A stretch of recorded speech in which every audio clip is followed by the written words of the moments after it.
Welcome to Kenton's videos. Enjoy the video. In this video, I will explain how to open your Audi Q7 bonnet. First, you'll need to locate the interior release lever. This is typically found on the driver's side, down in the footwell area. Give that lever a firm pull.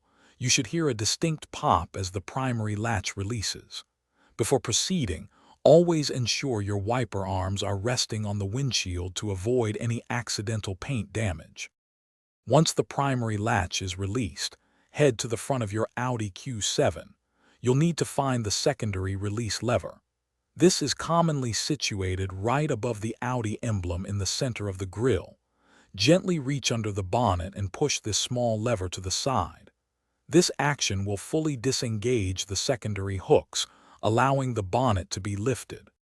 With both latches released, you can now gently lift the bonnet upwards. You'll notice that gas struts will automatically extend to hold the bonnet securely in its open position, so no manual prop rod is needed.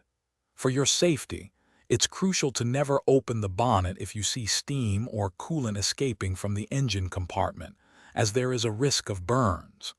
Wait until it's clear. To close the bonnet, simply lower it until it's about 8 to 12 inches above the closed position. Then, let it drop lightly. Avoid pressing it down, as the weight of the bonnet is designed to engage both latches securely. Always double-check that it's fully latched before driving.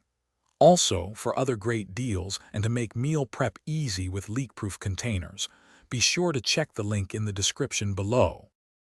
Thanks for watching. Consider subscribing if we helped you.